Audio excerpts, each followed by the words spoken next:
नमस्कार बंधुरा आमी रीना आमार चैनेले आपनादेर सबाइके जानाई अनेक अनेक वेलकाम। आपनारा सबाई केमन आछेन? आशा करछि सबाई भालो आछेन, आमिओ भालो आछि। तो बंधुरा आज के आपनादेर साथे आमी शेयर करब एकटी रेसिपि। आर सेई रेसिपिटी हलो एखाने शुटकी चिंगड़ी माछेर एकटी रेसिपि। সেই জন্য আমি একটি বাটিতে দেখতে পাচ্ছেন কিছু নিয়ে নিয়েছি শুটকি চিংড়ি মাছ। সেটাকে আমি ভালো করে এখন ধুয়ে নেব। আর গরম জল এটাতে আমি দিয়ে দিলাম আর এটাকে আমি 15 মিনিট মতো এটা ভিজিয়ে রাখবো। তাহলে এর মধ্যে যদি কোনো নোংরা থাকে সেগুলো কিন্তু নিচে পড়ে যাবে।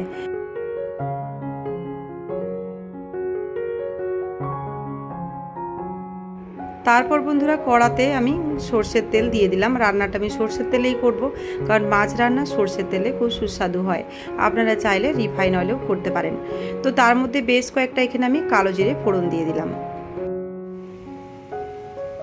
তো তারপর এখানে আমি দেখুন এই 4টে চিরা কাঁচা লঙ্কা তেলে দিয়ে দিলাম।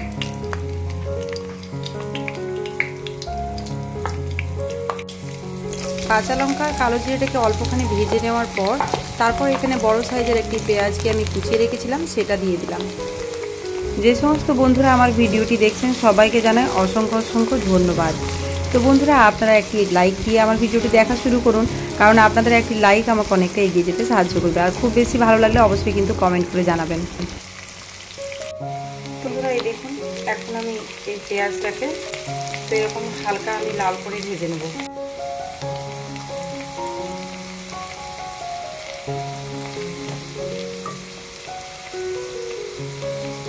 পেঁয়াজটা যখনই এরকম হালকা ব্রাউন মতো ভাজা হয়ে যাবে তারপর আমি এখানে যে মাছটা পরিষ্কার করে ধুয়ে রেখেছিলাম সেটাকে দিয়ে দিলাম। এরপর মাছগুলোকে কিন্তু ভালো করে পেঁয়াজের সাথে ভেজে নেব। আর যেহেতু মাছটা কিন্তু আমরা অনেকক্ষণ ভিজিয়ে রেখেছিলাম সেই জন্য কিন্তু খুব ভালোভাবে মাছটা পরিষ্কার হয়েছে। তো বন্ধুরা এই রান্নাটি কিন্তু অল্প মশলা দিয়েই অতি সুস্বাদু হবে। আর এই রান্নাটি করার জন্য কিন্তু খুব বেশি মশলার প্রয়োজন পড়ে না। তো রান্নাটি কিন্তু অতি সুস্বাদু হয়েছিল, কারণ আমি পরে ভয়েস ওভার করছি তাই বলতে পারছি খেতে কিন্তু দারুণ হয়েছিল। আর খুব যে বেশি এখানে উপকরণ লাগে তা কিন্তু লাগে না। তো বন্ধুরা এরপর আমি অ্যাড করে দেব হচ্ছে পরিমাণ মতো লবণ, আর এখানে অল্প পরিমাণ হলুদ দেব। যেহেতু এটা আমি লাউ দিয়ে রান্না করব সেই জন্য কিন্তু খুব বেশি হলুদ দিলাম না, অল্পখানি কিন্তু হলুদ দিলাম। আর এটাতে আমি আর কিছু মশলা দেব না। এখানে দেখুন নুন হলুদ আর ওই কাঁচা লঙ্কা আর ওইদিকে হচ্ছে কালো জিরে, এই দিয়েই কিন্তু রান্নাটা হবে দুর্দান্ত। তো বন্ধুরা এখন এই নুন আর হলুদটাকে ভালো করে এখানে মশলার সাথে কষিয়ে নিচ্ছি, যাতে এখানে কোনো রকম গন্ধ না ছাড়ে হলুদের, সেই জন্য একটুখানি কষিয়ে নিলাম। আর এখানে আমি অল্পখানি জল অ্যাড করব, যাতে এখানে হলুদের কালারটা নষ্ট না হয়ে যায়।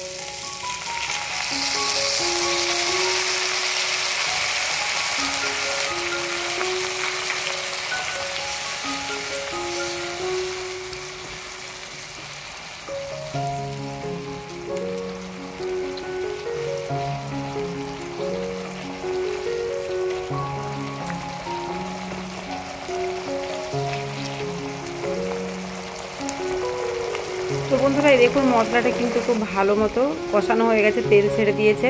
এখন আমি যে লাউটাকে কেটে রেখেছিলাম লাউটাকে দিয়ে দেব।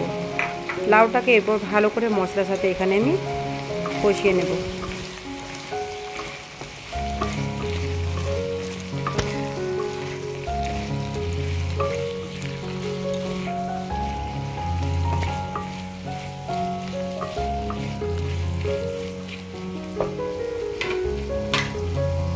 এখন আমি কয়েক কুচি টমেটো অ্যাড করলাম।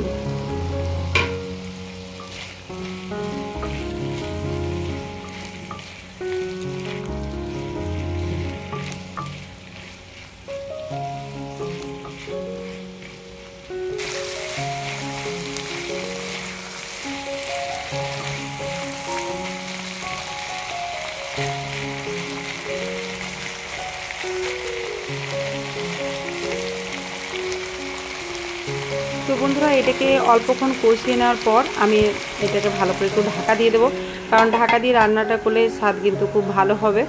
আর এই দেখুন মাঝে মাঝে কিন্তু ঢাকাটা একটু খুলেও নেব, যাতে নিচে কিন্তু ধরে না যায়, সেই জন্য।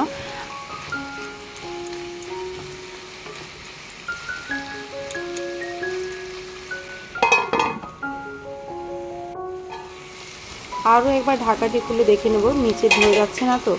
তো তারপর এটাকে একটুখানি নাড়াচাড়া করে নেব। আর এখন আমি বন্ধুরা অ্যাড করে নেব অল্প পরিমাণ জল, কারণ এখানে একটু জল দিতে হবে, তা না হলে একদম যে মশলাটা আছে সেটা ধরে যেতে পারে, সেই জন্য। তো এখন এটাকে ভালো করে একটু নাড়াচাড়া করে আবার কিছুক্ষণ ঢাকা দিয়ে দেবো। রান্না কিন্তু অলমোস্ট শেষের দিকে, কারণ লাউটা মোটামুটি সেদ্ধ হয়ে গেছে। লাউটা কচিই ছিল, তবু আর কি অল্প পরিমাণ আমি জলটা কিন্তু দিলাম, একদমই অল্প পরিমাণ। এরপর আরও কিছুক্ষণ আমি এটাকে ঢাকা দিয়ে দেবো।